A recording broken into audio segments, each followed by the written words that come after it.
오늘은 10월 24일 화요일입니다. 특히 이번 주에는 빅테크주들 중에서 아주 중요한 기업들이 실적 발표 예정입니다. 구글의 모기업 알파벳, 아마존, 메타, 마이크로소프트 실적이 발표됩니다. 시가총액의 애플 이외의 최상위 종목들입니다. 지난 20일 기준 S&P 500 지수에 상장된 기업 중에서 17%가량이 실적을 발표한 가운데 이 중에 73%가 예상치를 웃도는 주당 순이익을 발표했습니다. 이것은 5년 평균인 77%를 밑도는 수준이에요. 3분기 기업들의 EPS는 지난해 같은 기간보다 0.4% 줄어들 것으로 예상이 됩니다. 이것은 직전주에 0.3% 증가할 것이라던 전망에서 오히려 하향 조정된 것입니다. 이번 주에 대거 나오는 기술 IT 기업들 3분기 EPS는 주당 순이익 EPS는 4.8% 증가할 것으로 예상이 됩니다.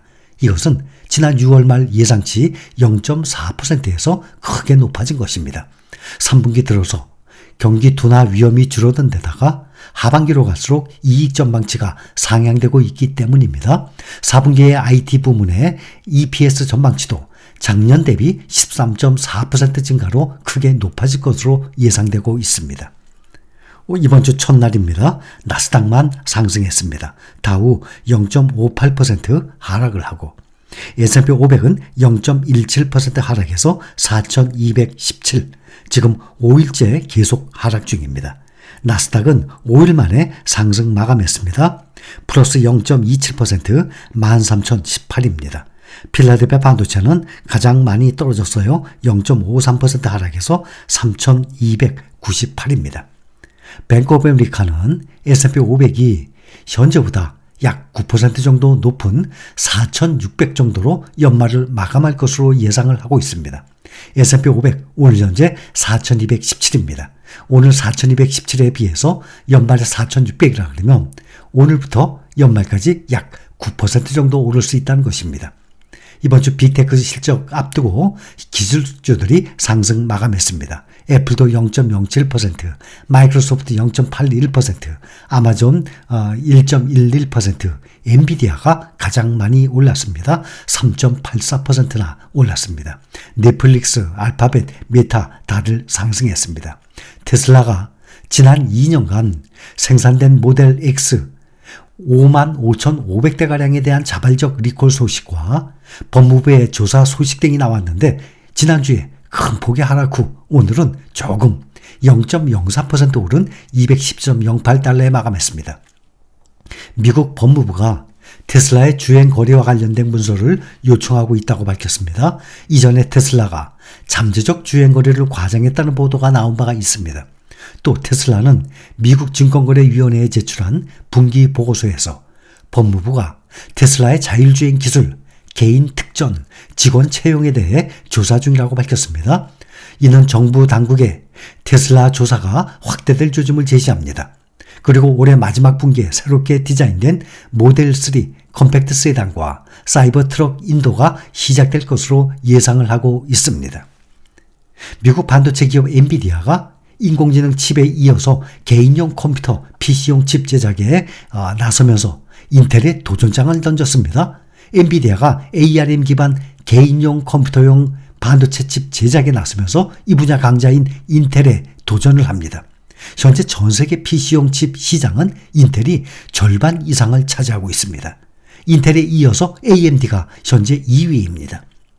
엔비디아가 칩 설계업체 ARM의 설계도를 바탕으로 마이크로소프트 운영체제인 윈도우에서 작동하는 중앙처리장치 CPU 칩 제작에 나섰다고 보도했습니다. 출시가 2025년이 목표입니다. 인텔의 PC용 칩은 인텔 자체 설계도인 x86 아키텍처를 기반으로 한 반면에 엔비디아가 제작에 나선 PC용 칩은 칩 설계업체 ARM의 설계도를 기반으로 합니다. AMD도 2025년을 목표로 ARM 기반의 PC용 칩을 개발 중인 것으로 전해졌습니다. 애플은 수년 전 노트북 및 PC 칩을 인텔에서 자체 개발한 ARM 기반 프로세서로 전환했습니다. 퀄컴도 이미 ARM 기반의 PC용 칩을 개발을 해오고 있습니다. 2분기에 보면 인텔의 매출 129억 달러 가운데 PC용 칩 부문이 68억 달러를 차지하면서 전체 매출의 절반 이상을 차지했습니다. 엔비디아는 올해 챗GPT와 같은 생성형 AI 붐이 일면서 AI 칩 시장의 80% 이상을 장악을 하고 있습니다. 엔비디아의 PC용 칩 개발 소식에 미국 증시에서 관련주의 시비가 갈렸습니다. 엔비디아와 ARM 주가는 간밤에 미국 증시에서 각각 전장 대비 엔비디아 3.84% 상승, ARM 4.89% 크게 상승한 반면에 인텔은 3% 이상 하락 마감했습니다. 미국의 10년물 국채 수익률 봅니다. 16년 만에 처음으로 지금 5%로 웃돌았습니다. 10년물 국채 수익률은 오전 한때 5.021%까지 올랐다가 다시 아래로 방향을 틀었습니다.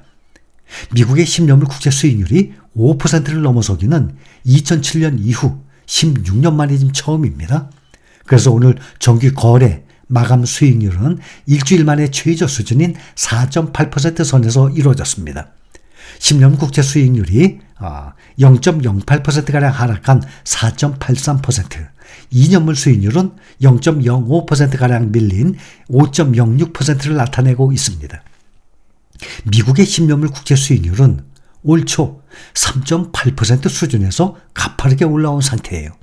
특히 최근 몇 주일 사이에 불안정한 모습으로 크게 뛰어오른 상태입니다.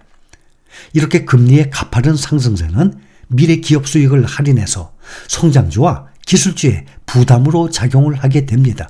또한 기업들의 부채 부담을 늘리고 소비와 투자를 위축시켜서 경기에도 부담으로 작용을 하게 됩니다.